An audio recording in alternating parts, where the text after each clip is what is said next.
रात के करीब 12 बजे एक लड़का जंगल पर इधर उधर भटक रहा था। दरअसल उसकी गाड़ी बीच रास्ते पर ही रुक गई होती है और इसलिए वो पानी की तलाश में इधर उधर भटक रहा होता है और उस लड़के का नाम जॉन होता है। कुछ समय बीतने के बाद जब जॉन को उस जंगल पर कहीं पर भी पानी नहीं मिलता तो वो उस जंगल से बाहर जाने लगता है। लेकिन तभी जॉन को जंगल के थोड़ा अंदर एक मूर्ति दिखाई देता है। उसके बाद जॉन धीरे धीरे उस मूर्ति के पास जाने लगता है और वो मूर्ति देखने में भी बहुत ही अजीब था। तभी जॉन को उस मूर्ति के पास मौजूद एक कटोरी दिखाई देता है जिस पर पानी होता है। उसके बाद जॉन इधर उधर देखने लगता है और उस कटोरी को उठाकर अपने साथ ले जाता है। जॉन धीरे धीरे रास्ते पर चलते हुए सोचने लगता है कि वो अजीब सी दिखने वाली मूर्ति किसकी थी और वो मूर्ति इस घने जंगल के अंदर कैसे आई। जॉन ये सब सोच ही रहा होता है तभी उसका नज़र उस कटोरी के ऊपर जाता है तो वो देखता है कि उस कटोरी के अंदर खून है और ये देखकर जॉन बहुत डर जाता है और उस कटोरी को छोड़कर दौड़ते हुए उस जंगल से भागने लगता है। तभी उसके सामने एक अजीब सी दिखने वाली औरत आ जाती है जिसके दोनों आंखें बाहर आ गए होते हैं और उसके चेहरे पर बहुत से खून के छींटे भी लगे हुए होते हैं और ये देखकर जॉन बहुत डर जाता है। और तभी वो औरत जॉन के ऊपर हमला कर देती है जिसे जॉन वहीं पर ही बेहोश हो जाता है।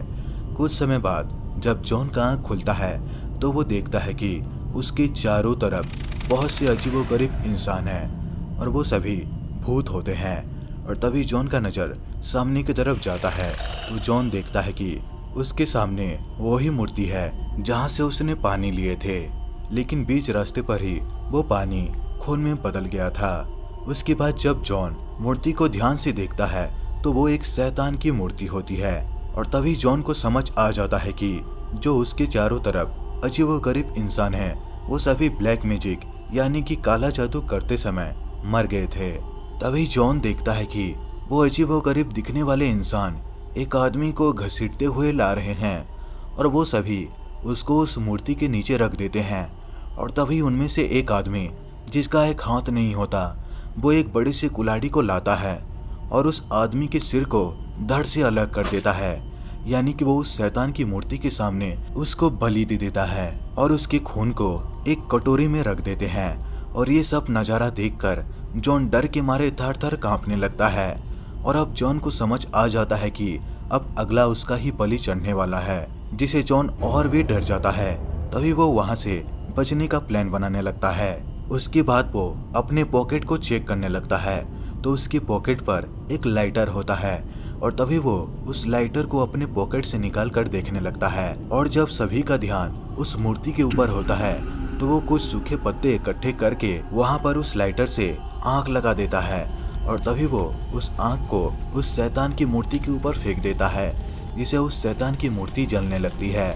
और तभी वहाँ पर मौजूद सारे भूत एक अजीब से आवाज में चिल्लाने लगते हैं जिसे जॉन बहुत डर जाता है और तभी एक एक करके सारे भूत वहाँ से गायब हो जाते हैं। उसके बाद जॉन को ये पता चलता है कि आज अमावस की काली रात है।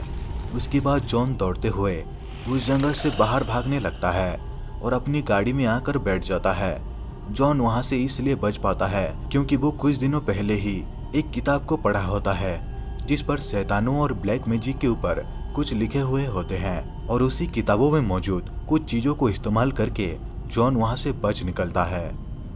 तो दोस्तों ये स्टोरी कैसा लगा नीचे कमेंट करके जरूर बताना। दोस्तों अगर वीडियो अच्छा लगा हो तो वीडियो को लाइक करें, शेयर करें और इस चैनल को सब्सक्राइब करना बिल्कुल भी ना भूलें। तो दोस्तों मिलते हैं अगले वीडियो में, तब तक के लिए